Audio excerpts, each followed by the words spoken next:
few days, but here in the draft for NIP, they've moved over to the blue side now. No substitution, so Harder still going to be playing, iBoy still going to be playing, and Shadow as well, not being swapped out for Xiaolongbao. Fulfilling his role in that game, it's fair to say, playing for Vision, playing the standard Maokai role. And speaking of which, the Maokai will be taken off the board. Will be. So we have Nocturne available, Vi available. Ari was banned in the first round as well against an IP. That was a champion which Angel, of course, has done an awful lot of work on. But that champion right there, that one's been a bit of a thorn in the side of many drafts because it feels like you have to ban this on red side. We did, however, see in LGD versus JDG yesterday, the first pick Milio get punished because they picked what LGD managed to do to take their game off of JDG. Of course, you know, dominant titans of the LPL and then winning MSI, is they picked the Blitzcrank into it and they picked an anti-Milio comp. This is not going to be the same kind of approach though. It's going to be the Zyra Rakan on 1-2. Yeah, so perhaps feeling like they can find a strong 2v2 that can fight up against the Milio. I don't know how well that will work. Milio, you can go with like a scaling carry, like more, this kind of thing can work with him, or can work very well with Lucian as well. We've seen how dominant Lucian Nami as well. Lucian Milio can work too, but looks like they will go for the scaling route. So, Aphelios is very much, it feels like Aphelios has kind of this twofold identity. One where he can throw an ult forwards and kind of join these big fights with the Gale Force and a lot of his kind of utility weapons. It's kind of like an aggressive character, but can also be awesome at standing and fighting with chakrams or whatever else you have. When you have the Cozy Campfire to increase your attack range, Aphelios didn't need that already, but it makes him just this absolute bastion which you have to try and get through. Now going forwards, even with stuff like the Rakan and the Annie, if the Milio is good and gets a good cleanse onto the Aphelios, that stand and fight potential just goes through the roof. Oh, it certainly does. It certainly does. Annie, at least, will be one of the champions that can try and shut that down, right? The Tibbers slams down, the CC chain and damage can be enough to get through an Aphelios, so long as the rest of the team has follow-up. But alongside the Rakan, you can certainly see the direction that this composition is going for AL in terms of all-in. Kindred being banned away from Xiaohao here. I've got to say, I was not anticipating a Kindred ban. Yeah, me neither. I guess when you have the very hard CC mid of the Annie, it helps you play towards more of a carry role in that jungle. Annie halfway between that burst threat and just a setup champion as well. I'm a little surprised that you're banning it away when you're playing such an aggressive pick champion in mid lane like Ari, who can pick off these squishier junglers to pretty high proficiency. But maybe you're thinking, look, we're not going to have the Vi, not going to have the Wukong, two of the better combos with the Ari to help reach that target if you're trying to pick them off. Let's not give a carry threat over if we don't think we can cleanly shut them down from mid-jungle. I have to ask, Namir, am I missing something? Because yeah, AL banned Wukong. I feel like Wukong fits their comp literally perfectly. I feel like Wukong is the jungler for their comp. They have pick now.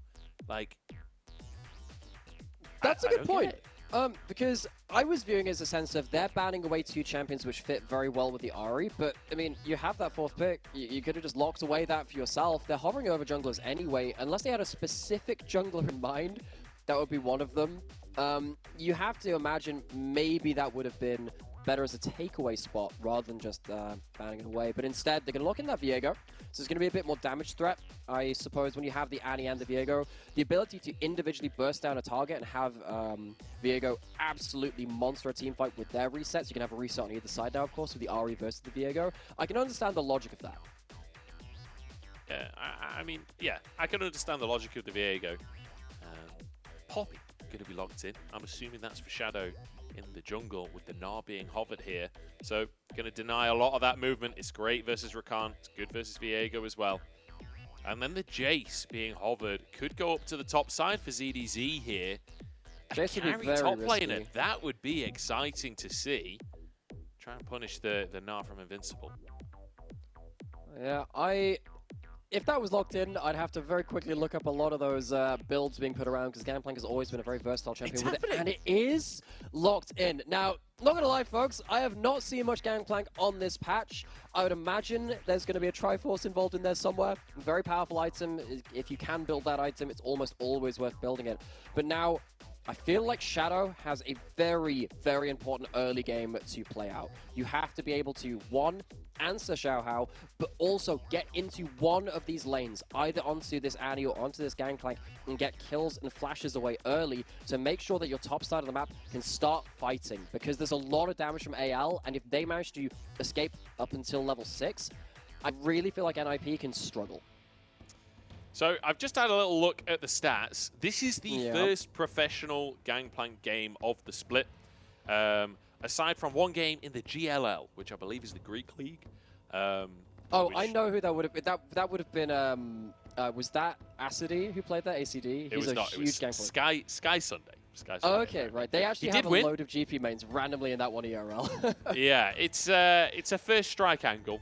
And, it's the Essence Reeve and Devori Quick Blades, the kind of one-shot style where you're slamming out barrels and slamming out damage. Invincible going to have his work cut out. He locked in the Gnar in game number 1. That was against a Scion. This time, ZDZ bringing a bit of fire to that top lane with the Gangplank. We'll see if he can carry this one. We don't get many carry top laner games here in the LPL at the minute, and I'm excited to see what ZDZ can do with his hands on Gangplank. Gangplank, if you manage to have a safe laning phase and you manage to escape those first few levels and don't get your flash blown, don't die, is such a menace. Heck, even if you do die multiple times early game, if the game extends long enough, we all know what a fed Gangplank can do. That'll be what AL would like to have in the back pocket to see if they can bring this to a game 3.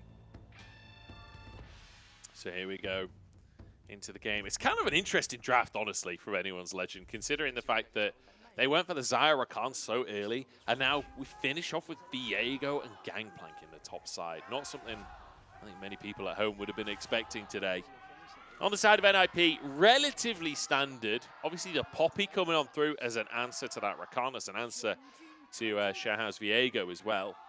I don't think the most value I've seen in a Poppy pick, but I think you're pretty much just picking that for the Rakan, right?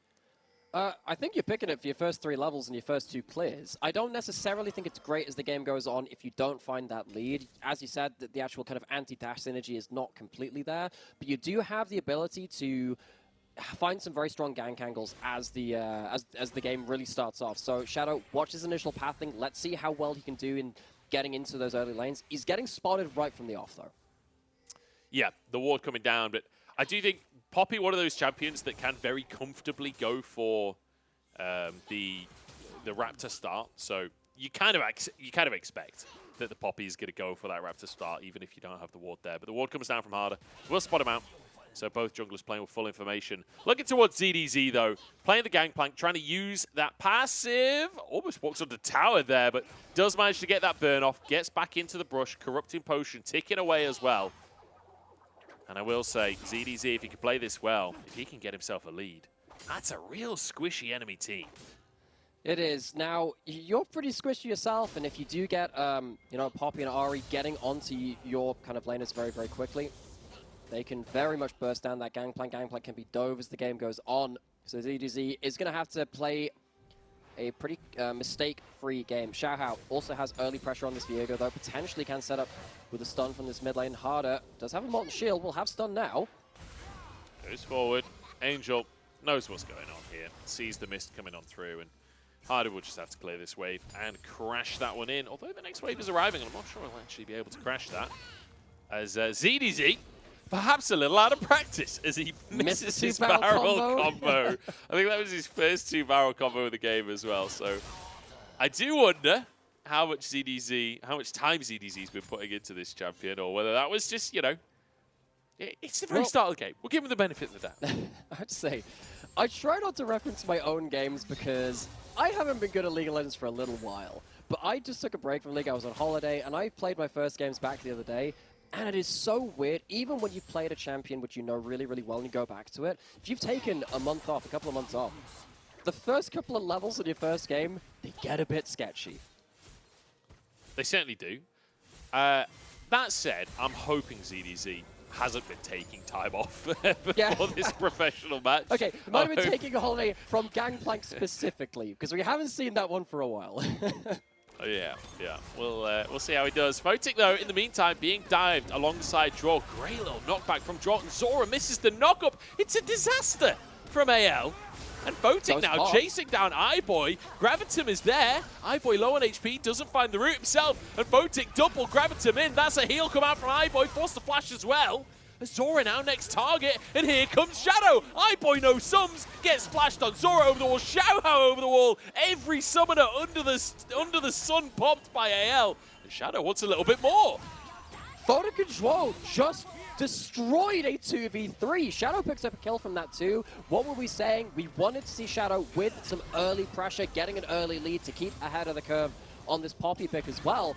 He's handed that on a complete silver platter by this Aphelios Milio ridiculous combo. Absolutely phenomenal stuff coming out. And like, this should have been a pretty clean down. I like the idea of diving to Milio, but in execution, it's disastrous. So, how does Zora pick up aggro here? He autos after the W misses. And as soon as that happens, I think you realize that the HP bars are just not there from AL to make anything work.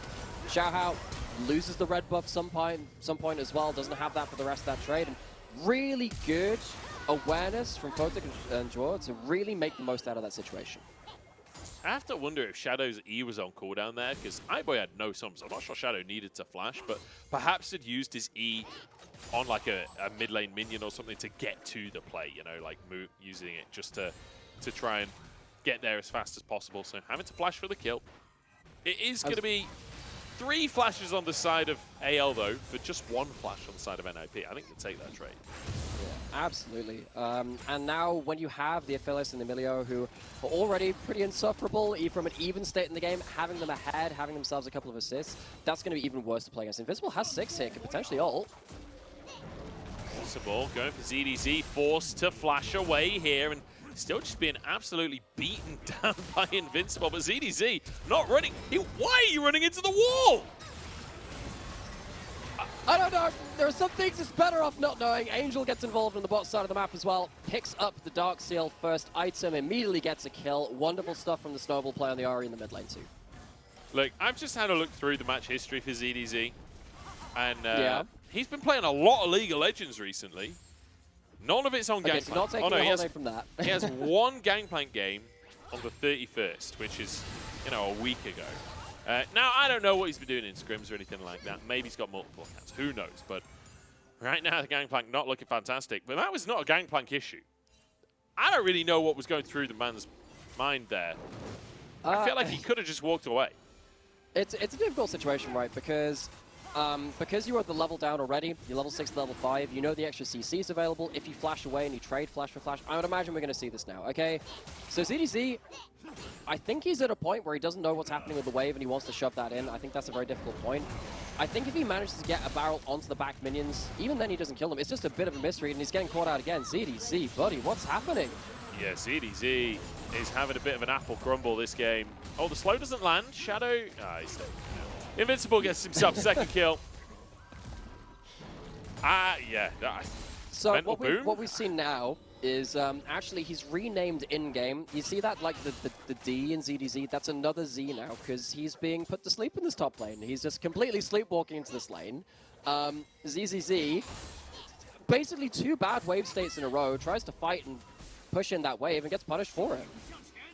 And you have to wonder what's happening internally on anyone's legend right now. Like, it doesn't seem like spirits are high if this kind of stuff is going on in the top side, and the dive went so disastrously at the bottom lane as well.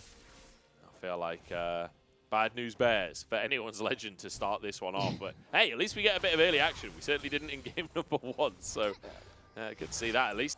There was a Drake picked up by anyone's legend while all of that went on, so Xiaohao at least finding his team an objective, but it's 2,000 gold lead here at the 8-minute mark. And a fantastic start for NIP. As Angel just going to receive a Tibbers. Xiaohao not quite close enough to ult in onto the play as well, though. So Angel has Merc Tread, so at least does manage to get out of that CC, has the Corrupting Pot to keep himself healthy as well. So what you'll see with Annie is they'll often drop those hard trades to just get the most out of a first strike proc, and then also stop their opponent from roaming as well. Angel has the Spellbook, switched over to the Ignite, can't use that to now teleport back onto the map, so has to kind of sit back in lane. It means that they're not available for something. Angel. Ooh, that's a great charm. Harders underneath the tower. Tibbers on cooldown here as Ignite comes down. Angel still has 1 more proc. Orb of Deception out. and flashes for it. Harder taken down as Angel finds himself a solo kill. Tibbers is real angry, but he won't find the kill. That was super slick from Angel. One of these things you can do on the Ahri is try and get a charm under the tower after you've killed the minions. Throw out a Q and then charm them back into tower. Manages to get Harder to take just that one tower shot afterwards. Had that ignite like we were talking about. And then at the end, it did one of these rarely seen mechanics because a lot of the time you don't need it. But if you ult as Ahri and then you flash before your ult lands, you can extend the range of it and get the damage to go through. Just about gets the kill pressure. Walks away with even more Dark Seal stacks. Certainly does. Great route from iBoy there as Photic tries to go aggressive and just gets denied. 2v2 looking a little better from iBoy and Zora, despite the 0-2 scoreline there for iBoy. A lot of that not really down to the actual 2v2 itself. And wow, what a game so far. What a game. NIP solo leaders feeling good with how this one's going. And the same for Shadow. You said we need to see a lead on the Poppy early on. Well, we're definitely getting that. Yeah, so low health minions under tower, you absolutely cannot take them for granted because, of course, Ahri has pretty good instant wave clear. Makes sure that the ignite plus tower shot is enough for this kill. As you can see here, one of the things you can do, ult, you flash before the ult lands, follows up with the auto, extra Spirit Rush, does manage to get that damage down, and now this snowball on the Ahri, talked about Angel being one of the better snowball Ahri players in the league. It's very much off to the races. Harder looking to make something happen towards bot side, though, potentially. Shadow could be the target. Harder's over here. As is Xiaohao. That Tibbers was not ideal. Graviton going to come through. Featherstorm going to be forced out from iBoy, but the Feathers don't really find a target. As Photic just walks at him. Only a couple of them landing in the end. Does get the root to keep himself alive, but now Herald's going to be slammed down in the bottom side. This might even be 3 plates off the back of it. Photic can get some hits in. Harder's here, though. The whole team's still sticking around for AL. They will protect the tower, at least for the time being, but Angel's over the wall, looking for a bit of damage, a bit of poke. I feel like AL, they look like they're trying to make a play, but actually they've been corralled into this bottom side. They're not allowed to leave. Oh, as soon as that Tibbers goes down, you've just got to feel for Harder because you don't have your stun at that point. You don't have the ability to impact that fight. And particularly since Angel was just about to get that ult back up, switched over to the Ghost, and has a stopwatch, NIP look at that and they say, well, we can do whatever now. The Herald then gets so much gold over to Photic's. Aphelios once again, need we remind you what he did on that champion in game 1. NIP, we were just talking about that first game being a bit slower in the early game. NIP really turning up the pressure well early. They certainly are. And Angel, no fear in this man's eyes as he just pushes as hard as possible. He's There's on a 2 of them mission in that from mid God. lane. He certainly is. As just standing basically underneath the tower. Zora here just to try and help Harder push the wave. And Angel's still fishing for charms. I think he's absolutely free to do so, particularly since Harder doesn't have the highest early damage right now, has cooldown boots, that alternator is all you've got. Angel going to be first on the roam again. They see Harder on the ward. Oh no, the charm is a bit of a whiff. No. Went the wrong way, predicted the dodge, but the dodge never came. And unfortunately, the play won't land for anything here from Angel, but still sets up for this Drake. Although, doesn't look like they're looking for the Drake. Okay, just dropping a ward first. Now can go for that Drake. Oh, the charm so close to denying that recall. Yeah, not going to be able to stop that one, though. It does mean that Tibbers is back available. Shadow gets the wall stun. Goes straight on forwards onto this Viego. That's half a Xiaohao's health already, and Shadow not even been touched in return. Photic, oh, he's got red and white guns. AL, I don't think you take this fight. You're 4K down, and you're against the red and white Aphelios. Now is the time to leave. And so it is. Xiaohao at least managed to save his ult for that play. Thought it might get a little bit awkward, but does manage to at least get away with his Heartbreaker intact. AL, though, I mean, what do they do at this point, right? You're getting absolutely rammed in this top lane matchup. Those kills going over to the Gnar. It means that ZDZ is just bleeding out plates and CS towards his top side. You don't have your playmaking opportunities towards his bot side either. Shadow is running across the map still. iBoy potentially going to have his flash or his ult blown. Shimo's coming in. Yeah, Shadow just going to get a bit of damage down, but with the Cozy Campfire, it's essentially a free trade. And now Photic with red and white solo time on a tower. This will be the first tower of the game taken. Great focus from Shadow. on setting this bottom lane up, getting Photic ahead, despite the pressure that Xiaohao and Harder have tried to put on that bottom lane. Invincible might be caught out on the top side. Flash for the stun. The Tibbers is there. Invincible going the wrong way on the map as well, and will be taken down. Xiaohao takes the kill. I feel like you could have let ZDZ's ult finish that.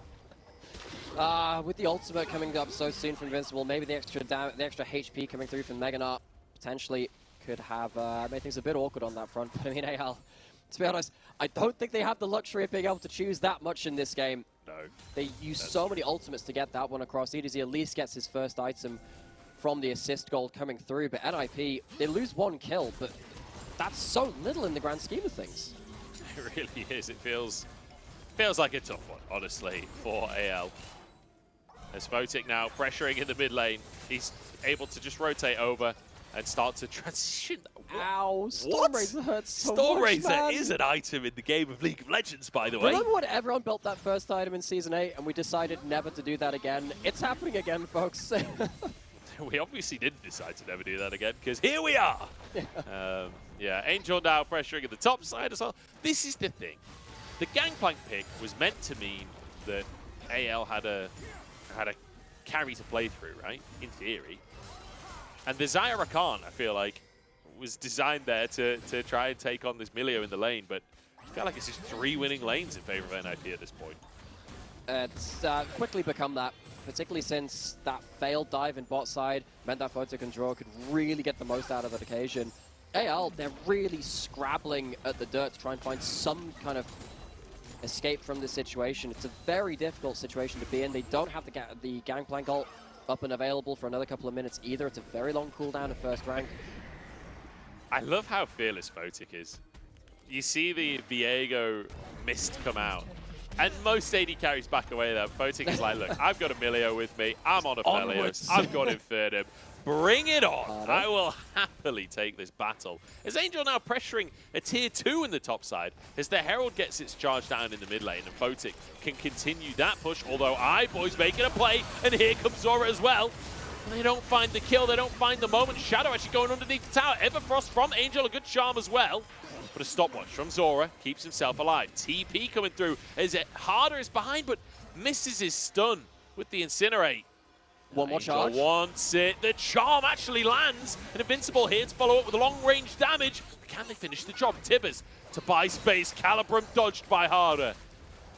And AL walk away with their lives, but it feels dicey. It's hard won, though, at that point, and all they're winning is a net even play. Harder even has to blow the Tibbers at the end of that fight. It is going from bad to worse. And to add context to it, this is all happening within AL's, like, in a turret, within their side of the map. They're not even across the other side of the river. Like, AL, they're having to get to this point where they're trying to find even plays with all of their ultimates invested. And you have to... I feel like this is the kind of series where we're trying to calibrate expectations. I'll come back to this point, as it was a good engage to start with, but the knockback from Dwarf ruins Zora. It does, and also, I mean, you have the ultimate coming in from Milio as well, so that's the cleanse coming through. The cleanse and the heal means that this stand and fight a Felios type champion, you can sit there and stand and fight, you know what? Now we're coming back onto the map. I love this from Angel. I've been a big proponent of this for a very long time. Second item Medjais in snowball games are incredibly effective. Angel has an exhaust, has Merc Treads, has Flash. Angel's at a point where even if he picks up a couple of assists from the next fight, this game was already going badly for anyone's Legend. If you get to the point where a load of stacks gets onto that book from Angel in that mid lane, no one gets to survive on your team. You're a very squishy team. Shadow is literally going between the towers to attack ZDZ, put pressure on, and set up this mid lane tower for takedown. NIP are snowballing so hard in this game that I feel like my expectations coming into this one was two teams that really need to prove themselves, that are looking towards the bottom end of the table, that maybe not the greatest teams in the league.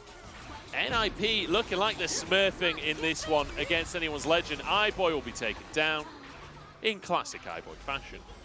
And NIP will get themselves a second Drake after taking 2 tier 2s. It's only 18 minutes into the game. NIP, this looks like a top team just destroying a bottom team. Oh, they're absolutely cruising over this game. Could have maybe given the kills over for the extra 2 stacks on that Medjai's there, but Phoenix says, no, I need to get myself in that kill column as well. 1-0 and 2 on the Aphelios. The other 2 assists coming from the dive, actually, earlier in the game. The failed one, which they managed to turn around. And this is what happened across the last kind of phase of things. I mean, AL, they don't have any vision in their own jungle. They can't see their own wolves getting taken. iBoy is trying to get a wave pushed in somewhere, but you can't go alone like this. You don't have the tools to do so. It's a massive overpush. I just love that Photic is like, we can pick iBoy, but let me get this wolf first. Yeah. Finishes the wolf before going for the play. Priorities, I respect that. Priorities are in order there. A true AD carry mentality. Zora has to try and base check. Joel, target, but a real follow-up as Shadow's there protecting his support. Ooh. Goes wide. And now we're at a point now where at least AL are managing to group up, stand on this mid wave, and get a wave push. When you have zero vision, this is pretty much your last resort, and it often comes a little earlier that way. You can at least sit on your minions in mid wave and force the enemy team to come to you. You haven't been able to force Invincible out of that side lane. That was the issue in Game 1 as well. In AL, they don't have the Nico minion tricks this time to find themselves these miracle engages. They have themselves very few options remaining. They have to hope for a misstep from NIP and over-engage where maybe harder on this Annie can get something working. And the W denies the engage from Xiaohao. There's the follow for the rest of the team! Where did Xiaohao go? What a combo from NIP. Beautifully played there. And turns out the misstep coming out from AL rather than NIP. And now Baron is on the map, and if the jungler picked off, it's free pickings. Yeah, Act 2 once again, 20 minutes past, Baron on the table, and the first mistake beyond that 20-minute mark is weighing that much harder. Harder has that flash, using the extended blast cone to get into a better angle. Can he get here in time? Baron on 3k, flashes in. Tibbers doesn't really do much, and Harder pretty much just dies in the Baron pit. Voting getting the kill as Droll was tanking Baron for a bit there. Angel wants a little bit more onto Zora, but is all on cooldown at this point. Zora will be able to get out with his life, I think. The flash charm at iBoy, but Featherstorm, good reactions there. But ZDZ will have to be the sacrificial lamb here, or will he? Trying to escape, but will not be able to get anywhere. And Angel sees him. He doesn't want to let them recall here. He's trying to find a moment. Everfrost comes Oh, he power through. recalls! They actually both got out! It's a Zyra card special recall. Because one of them started before the other, manages to tag onto that. Both of them get out alive. They're not going to, of course, be able to stop this Baron push coming through, but at least they managed to get themselves away with their lives. But that's been the story the entire game. AL fighting tooth and nail to just get away with their lives. Harder is in by himself again. And this is something that we picked up from the first game as well. Individually, okay play, gets a multi-man stun, but it's nowhere near to the rest of his team. The Gangplank ult very much helps as well in regards to trying to disengage that Baron. Doesn't stop it going down at the end of the day, though, and they lose some members on the retreat. You can see... Oh. iBoy's died in the live version of the game here as the charm goes wide, and Zora chased out by Shadow. You could see the idea, right? You could see the idea from AL where Harder goes in, the Gangplank ult is there, and you can see Zora trying to make his way over as well, but he was slowed by Invincible as Shadow does get knocked up. Zora... No one on NIP is coming, by the way. It's literally just Shadow chasing down the support. Everyone else is pushing mid-wave. They don't care to kill the Rakan. I feel like at this point, though, is this actually positive for NIP? Like, I feel like Shadow being with the team as the kind of the front line for this squad maybe would be more valuable. But I guess when you're this strong, you got Baron. Angle here. Doesn't really actually matter. Coming up behind them. Wait guys, you know Zora's here, right? He's ulting. Here we go, onto Photic, but he cleanses and he flashes and he just kills Zora instead! Oh, no. He just one-shots the guy, and it's a great little gnaw from Invincible as well. ZDZ next to fall. I was excited for the Gangplank pick, but it has been disastrous this game. I think Invincible was excited for that one too. Really, really wrecking that lane. Yeah, This was nothing like game number one. This was brutal. This was... I don't know. AL going to be going back to the drawing board off of this one and wondering what went wrong, to be honest. But NIP looking fantastic. This early game was absolutely beautiful from them, punishing every single misstep. And the snowball was quick and decisive, right? Didn't give them a moment to breathe. really want to hone in on that as well, because part of that snowball came from, once again, on Angel. That Ari was banned away first round bans in game 1. And with that second game, you can really understand why. I don't often say this. I'm a big fan of how Angel builds Ari. He's throwing out some different items in there. He had a Lichbane game the other day as well. He's a Medjai's builder, which I've always been a big proponent of. Sitting on early stopwatches, which save you gold instead of building up into the full Zhonyas. It's the small things like this, and this happens across the team as well. And you can see that multiple members on NIP found their own ways to add to that snowball, which all adds up into that momentum increasing and increasing. And AL, it got to the point where, again, it just felt like they were constantly backpedaling, trying to find themselves some room to breathe, and they just weren't given it. And you do have to wonder, like, what was happening in the draft there on the side of AL, right? When we see this Viego and get, like, Wukong banned and Viego picked, I don't feel like what we saw in that game was, like, Viego specific. I feel like Wukong could have done everything that they tried to do with the Viego. And things like